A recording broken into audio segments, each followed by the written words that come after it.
ईद का मौका हो और बिरयानी ना हो ऐसा तो मुमकिन ही नहीं। मसालेदार चटपटी बिरयानी ईद के मौके पर खाने का लाजमी जुज़ू होती है। इसी हवाले से तफसीलात देखते हैं इस रिपोर्ट में। कराची वाले चटपटी मसालेदार बिरयानी के मजे ना लें, भला ये कैसे मुमकिन है। मीठी ईद पर भी कराची के बासी गर्मा गर्म और तीखे मसालों वाली बिरयानी खाकर खूब एंजॉय कर रहे हैं। ईद का तीसरा दिन है मगर बिरयानी की दुकान पर लोगों का रश मौजूद है। मेहमानों की आमद हो या आप घर से दूर हैं और बिरयानी मिल जाए तो ईद की खुशियाँ दोबाला हो जाती हैं। खातून खाना की ईद के मौके पर बावर्ची खाने से भी जान छूट जाती है। मज़ा देती है। हम तो भाई रोज़ाना लेके जाते हैं, अभी भी लिए हमारे मेहमान आए हैं तो हमने बोला चले उन्हें बिरयानी खिलाएं और मज़ा भी आता है। वैसे खैर ईद के त्यौहार के अलावा बहुत होता है, क्या समझे आपकी सोच होगी माशाल्लाह से यहाँ जितना चलता है, और ये है कि इनका टेस्ट भी अच्छा होता है और छोटा सा सेटअप से शुरू हुए थे, आज माशाल्लाह से इनका होनी चाहिए और लोग बहुत एंजॉय करते हैं। और नॉर्मली अगर आप ईद वाले दिन देखिए घर पे भी बिरयानी का बहुत एहतमाम किया जाता है। ईद पर दुकानदारों के भी वारे न्यारे हो जाते हैं। बिरयानी का बड़ा पतीला काउंटर पर मौजूद होता है और गर्मा गर्म बिरयानी ऑर्डर के मुताबिक थैलियों में पैक होती रहती है। कराची में हर जगह बिरयानी सेंटर्स मौजूद हैं जहां कई किस्म की बिरयानी मिलती है। अवाम में ज्यादातर बीफ और चिकन बिरयानी मकबूल है और कराची वाले आम दिन हो या त्योहार इससे लुफ्तअंदोज होने का कोई मौका हाथ से जाने नहीं देते। कैमरामैन आकिब नकवी के साथ महमूद रियाज, सिटी 21। ईद के तीसरे रोज भी गर्मी शहरियों का खूब इम्तिहान ले रही है। गर्म मौसम से बचने के लिए शहरियों ने ठंडी ठार दिलबहार लस्सी का सहारा ले लिया है। ईद पर गर्म मौसम ने लिया इम्तिहान तो आवाम हो गए परेशान। गर्मी से बचने के लिए लस्सी की दुकानों का रुख कर लिया और ठंडी ठार दिलबहार लस्सी पीकर खूब एंजॉय कर रहे हैं। ईद पर गर्मी की वजह से शहर में लस्सी और शेक के इस्तेमाल का रुझान बढ़ गया है। लस्सी पीकर शहरी गर्मी को बाय बाय कर रहे हैं। शहरियों का कहना है कि गर्मी के मौसम में लस्सी बेहतरीन मशरूब है।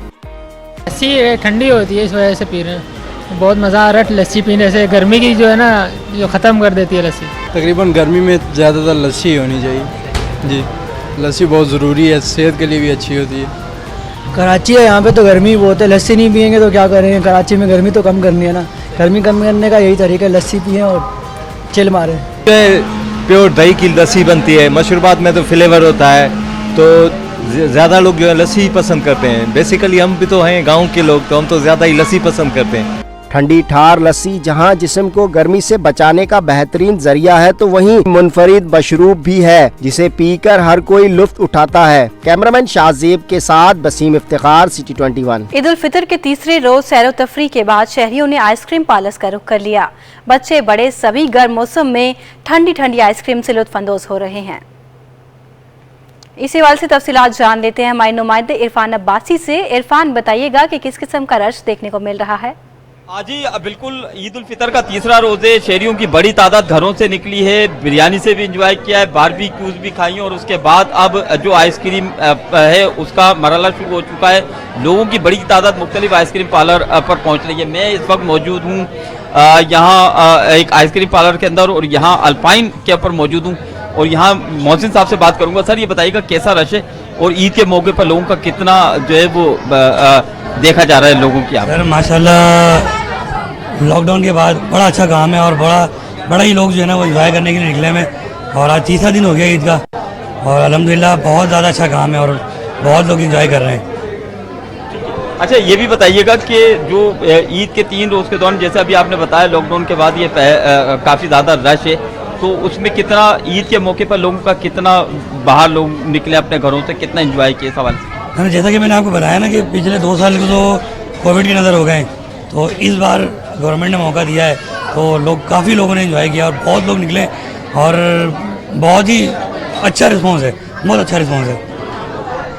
बिल्कुल जी, इनका यही कहना है। ये अल्पाइन के अंदर मौजूद जो मोहसिन साहब, इनका कहना है कि इस दफ़ा कोविड के अंदर 2 साल के अंदर जो कोविड था उसकी वजह से काफ़ी ज़्यादा जो दुकानदारी थी उसके ऊपर असर पड़ा था, लेकिन अब 2 साल के बाद सूरत हाल काफ़ी हद तक बेहतर आई है। लोग अपने घरों से निकले और फिर जिस तरीके से हमने 3 रोज़ के दौरान आपको बताया कि शहरियों की बड़ी तादाद अपने घरों से निकली थी, मुख्तलिफ जो फूड सेंटर थे वहाँ पर गए थे, वहाँ जाकर के भरपूर तरीके से एंजॉय किया था और आज ईद उल फितर के तीसरे रोज यहाँ अल्पाइन के ऊपर आप देख सकते हैं कि बहुत ज्यादा रश है और लोग आइसक्रीम। बहुत शुक्रिया इरफान अब्बासी हमें अपडेट कर रहे थे। ईद का तीसरा और आखिरी छुट्टी के रोज रवाई इलाकों में ईद मनाने जाने वाले परदेसियों की आमद का सिलसिला शुरू हो गया है। आज दफातर की आखिरी छुट्टी है और कल से बच्चों ने स्कूल और बड़ों ने काम पर जाना है। मजीद तफसीलात इस हवाले से जान लेते हैं हमारे नुमाइंदे मोहम्मद कामरान से, जो इस वक्त रेलवे स्टेशन पर मौजूद हैं। कामरान, बताइएगा कि कैसा रश देखने को मिल रहा है? सरकारी सतह में जो छुट्टियां दी गई थी उसकी मुद्दत ख़त्म हो गई, तो कराची से जो लोग अपनों में ईद मनाने या घूमने फिरने की गरज से कराची से गए थे, अब वो वापस कराची लौट रहे हैं। नौकरी पेशा अफराद जो हैं वो अपना जो कामकाज है, रोज़गार है, उसके सिलसिले में अपने कामों पे जाएंगे और स्कूल के जो बच्चे हैं वो कल से स्कूल खुलेंगे तो वो अपने स्कूल वापस जाएंगे। तो इसी हवाले से इसी सिलसिले में हमारे साथ कुछ लोग मौजूद हैं जो छुट्टियां मनाने के बाद कराची वापस लौटे हैं। इनसे बात करते हैं। बताएगा कि ईद मनाने के लिए कराची से लोग जाते हैं, वापस आते हैं, तो कैसा महसूस करें, कैसा लगे? मैं कराची से बहावलपुर गया था, वापसी आने में बहुत अच्छा लगा। मैं यहाँ पर अपने घर वालों से मिलने के लिए आया था। मैं काम करता हूँ बहावलपुर में, बहावलपुर से यहाँ आया हूँ, मुझे बहुत अच्छा लगा। हाँ जी, छुट्टी गुजार कर आए हम अपने घर वालों के साथ, बहुत अच्छा लगा। मैं छुट्टी गुजार कर आ गए, अब फिर से कल से काम पे हम चले जाएंगे। अपनी ड्यूटी जैसे कर रहे थे घर वालों के लिए वैसे ही करेंगे, घर वालों के लिए काम काज। ठीक है जी, बहुत शुक्रिया। यकीनन ये कल से जो शहरी जितने भी घूमने फिरने की गरज से या अपनों में जो ईद मनाने के लिए यहाँ गए हुए थे तो वो वापस लौट रहे हैं, तो उनके चेहरे के तासरात जो बता रहे हैं कि रूटीन के हिसाब से दोबारा अपना जो काम का जो मसरूफियात होंगे उस पर शुरू होंगे, दोबारा अपने काम काज पे जाना शुरू होंगे और बच्चे जो हैं वो स्कूल जाना शुरू होंगे। तो तफरीह की गरज से जाने वाले शहरी और अपनों में ईद मनाने वाले शहरी कराची वापस लौटे और कराची से भी बहुत सारे लोग जो गए थे जिनकी नौकरी वगैरह नहीं है तो वो अब भी तफरीह की गरज से पाकिस्तान के दिगर शहरों में मौजूद हैं। बहुत शुक्रिया कामरान, हमें आगाह कर रहे थे। आपको बताएं, वज़ीर खजाना मिफ्ता इस्माइल कहते हैं हुकूमत इमरान के किसी ATM के पीछे जाने की बजाय मुआशी सूरत हाल की बेहतरी पर तवज्जो देगी, किसी से ज्यादती नहीं करेंगे, ताहम इंसाफ जरूर करेंगे। शहबाज हुकूमत गरीब पर टैक्स नहीं लगाएगी, ईंधन पर सब्सिडी देने के लिए हुकूमत को नुकसान बर्दाश्त करना पड़ रहा है। मुस्लिम लीग हाउस कारसाज में प्रेस कॉन्फ्रेंस करते हुए वजीर खजाना मिफ्ता इस्माइल का कहना था कि हमारी हुकूमत की तरजीह मुल्क के माशी मसाइल से निमटना है। हमने कभी ATMs की सियासत नहीं की, लेकिन इंसाफ जरूर होगा। आप हुकूमत से फी सबीलिल्लाह बिजली तो नहीं ले सकते 650 मेगावाट जो रोज़ की ले रहे हैं, तो उसका हिसाब ज़रूर होगा। लेकिन खुदा न खास्ता किसी भी कंपनी को, के इलेक्ट्रिक हो या कोई भी और कंपनी हो, किसी के साथ कोई ज़्यादती भी नहीं होगी। और अगर वो इमरान खान साहब के सपोर्टर हैं और ATM है तो इमरान खान साहब के तो ATM बेशुमार हैं, उनके पीछे हम कोई नहीं जाएंगे। हमारा मकसद जो है ना वो मुल्क को बेहतर करना है, इमरान खान को या उसके लोगों को कोई बदला लेना नहीं है। वजीर खजाना का कहना था कि चीन ने रिस्क लेकर CPEC में सरमायाकारी की, साबका हुकूमत ने CPEC को नुकसान पहुंचाया। मुल्क की बका चीनी सरमायाकारी पर है, इसलिए CPEC पर काम करना जरूरी होगा। एक पावर प्लांट अमेरिकन गवर्नमेंट का पैसों से हम नहीं लगा सकते थे। $500 मिलियन से ज़्यादा पाकिस्तान को नहीं देते थे। पूरे यूरोपियन यूनियन की 500 यूरो की लिमिट थी, 500 मिलियन यूरो की। वहाँ से भी हम एक प्लांट सीमेंस का नहीं लगा सकते थे। जो सीमेंस और GE के प्लांट्स लगाए वो भी जाके चीनी कंपनियों ने ECP वो किया, EPC किया। और उसके बाद जो जितने भी कोल के प्लांट्स लगे, जितने रोड रास्ते बने, वो चाइना ने हमारे ऊपर रिस्क लिया और कर्ज दिया हमको, और या इन्वेस्टमेंट करी, पाकिस्तान में सरमायाकारी करी और यहाँ पे ये प्लांट्स लगाए। मिफ्ता इस्माइल ने कहा कि इमरान 1500 अरब गैस और 2600 अरब बिजली पर सर्कुलर डेब्ट छोड़ गए हैं। जितना नुकसान उन्होंने मुल्क की मईशत को पहुंचाया उसे पूरा करने में वक्त लगेगा। कैमरामैन फरहान अहमद के हमरा हबीब खान, सिटी 21। सदर मुमलिकत डॉक्टर आरिफ अलवी की मरहूम रुकन असम्बली इकबाल मोहम्मद अली खान के घर आमद। उन्होंने मरहूम के अहले खाना से इजहार ताज़ियत किया। सदर मुमलिकत ने मरहूम के लिए दुआए मगफिरत और अहले खाना के लिए सब्र जमील की दुआ की। वज़ीर इत्तलात सिंध शर्जील मेमन ने वफाकी हुकूमत से सूबा सिंध को इसके हिस्से का पानी देने की अपील कर दी है। शर्जील मेमन ने कहा है कि सिंध को पानी की शदीद किल्लत का सामना है, वफाकी हुकूमत इस मामले पर नोटिस ले। वज़ीर इत्तलात सिंध शर्जील मेमन ने कहा कि इस सूबे में आबपाशी के साथ साथ पीने के पानी की भी शदीद कमी है। सिंध का मुल्क की ज़री मईशत में अहम किरदार है। मुल्क की मईशत को पहले ही चैलेंजेस का सामना है। पानी की किल्लत से ज़राई पैदावार और फलों के बागात मुतासिर हो रहे हैं। किसान और आबादगार परेशान हैं। फसलों पर लागत के खर्चे पूरे नहीं हो रहे। सिंध की मदद न की गई तो मुल्क की मईशत मजीद मुश्किलात का शिकार हो जाएगी। वजीर माहौलियात इस्माइल राहू ने सिंध के अवाम को मशवरा दिया है कि ज़ेरे ज़मीन पानी कम इस्तेमाल करें। कहते हैं पानी की मुसलसल कमी से जनूबी सिंध का ज़ेरे ज़मीन आब तो नाकाबिल इस्तेमाल बन चुका है। इस्माइल राहू ने अपने बयान में कहा कि गुज़िश्ता 4 साल में दरियाई पानी कम मिलने की वजह से ज़ेरे ज़मीन पानी की पंपिंग में तेजी से इजाफा हुआ है। 4 सालों में फसलों की पैदावारी लागत में 3 गुना इजाफा हो चुका है। गर्मी का तोड़ खट्टा मीठा फालसा कराची के बाजारों की जीनत बन गया। खूबसूरत जामुनी रंग का फल फालसा गर्मियों में किसी तोहफे से कम नहीं। मुनफरिद जायके का हामिल फालसा जिस्म के कई मसाइल और बीमारियों से बचाने के लिए इंतहाई मुफीद है। तफसीलात देखते हैं वसीम इफ्तिखार की रिपोर्ट में। खट्टे मीठे फालसे दूर दराज से सफर करके बिलाखिर कराची पहुंच गए। मीठे और तुर्श जायके से भरपूर फालसा गर्मी में शहरियों का पसंदीदा फल है। यूँ तो फालसा मुल्क के बेशतर हिस्सों में काश्त होता है, मगर सरगोदा और कोटरी का फालसा ज्यादा पसंद किया जाता है। अच्छा फालसा समझो अपना सरगोदे पे होता है और अच्छा फालसा भी सरगोदे से आता है और ये गर्मी के लिए बहुत सही है और सस्ता भी है और सबसे अच्छा सरगोदे से आता है फालसा। हाँ तकरीबन बड़ी ईद तक आएगा, बकरा ईद तक आएगा।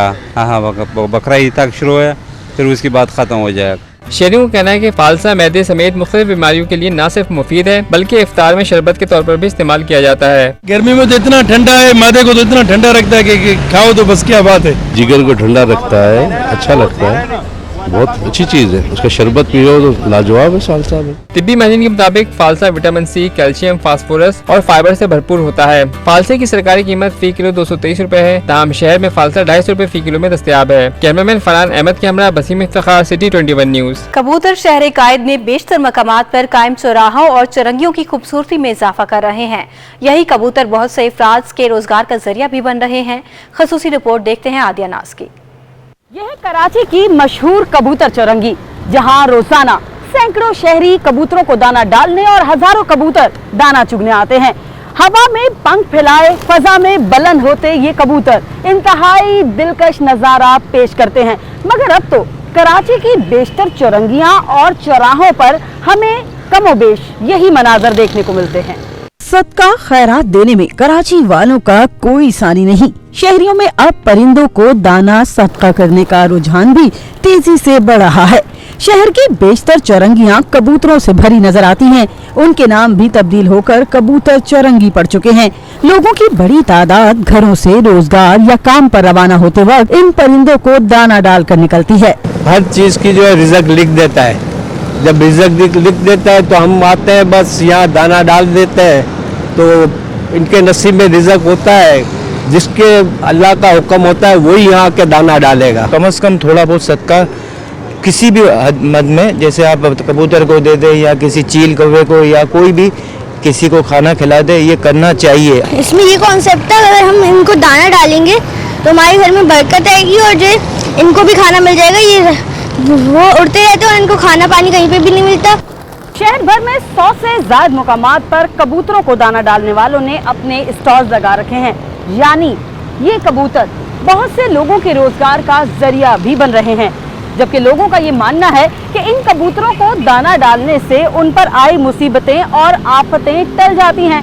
कैमरामैन फरहान अहमद के साथ आदिया नाज, सिटी 21। सदर मुमलिकत डॉक्टर आरिफ अलवी से मुत्तहिदा अरब इमारात की कराची में तैनात कौंसल जनरल बखीत अतीक अल रुमैती की मुलाकात हुई, जिसमें पाक अरब इमारात दो तरफा ताल्लुकात पर गुफ्तगू भी हुई। कौंसल जनरल ने सदर मुमलिकत को ईद उल फितर की मुबारकबाद भी दी। सदर मुमलिकत डॉक्टर आरिफ अलवी से मुत्तहिदा अरब इमारात की कराची में तैनात कौंसल जनरल बखीत अतीक अल रुमैती की मुलाकात हुई। मुलाकात में क्या बातचीत की गई, हम जान लेते हैं हमारे नुमाइंदे समर अब्बास से। समर, अपडेट कीजिएगा। हाँ जी बिल्कुल, देखें सदर पाकिस्तान डॉक्टर आरिफ अलवी से कराची में मुत्तहिदा अरब अमारात के कौंसल जनरल हैं बखीत अतीक अल रुमैती ने मुलाकात की है। इस मौके पर दो तरफा जो है ताल्लुकात पर गुफ्तगू हुई है, जबकि कौंसल जनरल की जानिब से ईद उल फितर की मुनासबत से हदिया तबरुक भी पेश किया गया, जबकि उन्होंने सदर मुमलिकत डॉक्टर आरिफ अलवी को ईद उल फितर की मुबारकबाद भी दी। जबकि इस मौके पर सिंध से ताल्लुक रखने वाले वज़रा, रेंजर्स के अफसरान, पुलिस के अफसरान, जबकि कराची में गैर मुल्की सफारती मिशन के अरकान भी मौजूद थे और इस मौके पे जो है कौंसल जनरल ने डॉक्टर आरिफ अलवी से मुलाकात की और दो तरफा जो है ताल्लुकात के मोड़ पर गुफ्तगू भी हुई।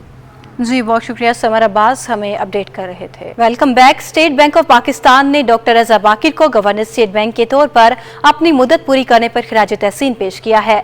रजा बाकिर के दौर में किए जाने वाले इकदाम पर तफसीलात देखते हैं इस रिपोर्ट में। रजा बाकर ने मई 2019 में governor state bank of Pakistan के ओहदे का चार्ज संभाला। 3 साल मुद्दत मुकम्मल होने पर मरकजी बैंक ने डॉक्टर रजा बाकर को खराज तहसीन पेश किया, उनके इकदामात की तफसीलात जारी कर दी। स्टेट बैंक के मुताबिक रजा बाकर के दौर में कोरोना वबा के असरात से बचने के लिए 2073 अरब रुपए का सपोर्ट फंड फराहम किया गया। ओवरसीज पाकिस्तानियों के लिए रोशन डिजिटल अकाउंट की सहूलत का आगाज किया, जिनमें अब तक दुनिया भर से 4 अरब 6 करोड़ डॉलर जमा कराए गए। रजा बाकर के दौर में मेरा घर मेरा पाकिस्तान स्कीम मुतारिफ कराई गई, जिसमें अब तक 66 अरब रुपए के कर्ज जारी किए जा चुके हैं। रजा बाकर के दौर में इलेक्ट्रॉनिक बैंकिंग को तेजी से फरोग मिला। मोबाइल बैंकिंग सर्विस में 7,977 अरब रुपए मालियत के 28 करोड़ 60 लाख ट्रांजैक्शन की गयी। इंटरनेट बैंकिंग के जरिए 70 लाख सार्फिन ने 7,601 अरब रुपए की 11.6 करोड़ ट्रांजैक्शन की। पॉइंट ऑफ सेल मशीन से 10 करोड़ 80 लाख ट्रांजैक्शन के जरिए 559 अरब रुपए का हजम रिकॉर्ड किया गया। मुफ्त अदायगियों के लिए राज सर्विस की सहूलत फराहम की। मार्च 2022 तक ज़री शोबे को 633 अरब रुपए के कर्जे जारी किए गए। रजा बाकर के दौर में इस्लामिक बैंकिंग के डिपॉजिट्स 24.2% इजाफे से 4,211 अरब रुपए की रिकॉर्ड सतह पर पहुंच गए। अशरफ खान, सिटी 21। अमेरिकी फेडरल रिजर्व ने महंगाई को कंट्रोल करने के लिए 2 दहाइयों के बाद शरह सूद में 50 बेस पॉइंट्स का इजाफा कर दिया है। आलमी मार्केट में खाम तेल 2 रोज में $6.40 महंगा होकर $160.56 फी बैरल तक पहुंच गया है और सोना भी $30 महंगा हो गया है। तफसीलात जानते हैं अशरफ खान की रिपोर्ट में। अमेरिकी फेडरल रिजर्व बैंक ने 2 दहाइयों के बाद शरह सूद में 50 बेसिस पॉइंट का बड़ा इजाफा कर दिया। अमेरिका में महंगाई की शरह बुलंद तरीन सतह पर पहुंचने पर शरह सूद में इजाफे के बाद खाम तेल और सोना महंगा हो गया। रिपोर्ट के मुताबिक 2 रोज में अमेरिकी खाम तेल 5.3% महंगा हो गया। 2 रोज में अमेरिकी खाम तेल $6.40 महंगा होकर $108.56 फी बैरल पर पहुंच गया। लंदन ब्रांड ऑयल $6 महंगा होकर $110.95 फी बैरल पर पहुंच गया। 2 रोज में सोने की कीमत में 1.71% इजाफा हो गया। सोना $30 महंगा होकर $1,900 फी औंस पर पहुंच गया है। रिपोर्ट के मुताबिक खाम तेल की सप्लाई में कमी के खदशात समेत चीन में कोविड लॉकडाउन के भी असरात देखे जा सकते हैं। कराची टेनिस एसोसिएशन के ज़रिए तमाम 19वीं वेस्ट बरी national seniors and juniors tennis championship 14 से 20 मई के दरमियान खेली जाएगी। 19वीं वेस्ट बरी national seniors and juniors tennis championship 14 से 20 मई के दौरान मॉडर्न क्लब कराची के हार्डवर्क्स में खेली जाएगी। वेस्ट बरी ग्रुप इस हफ्ते तवील कौमी PTF ग्रेड 1 टूर्नामेंट का स्पॉन्सर है। चैंपियनशिप के इवेंट्स में जूनियर्स एंड सिंगल्स और डबल्स बॉयज और टीम सिंगल्स और डबल्स के दरमियान खेले जाएंगे।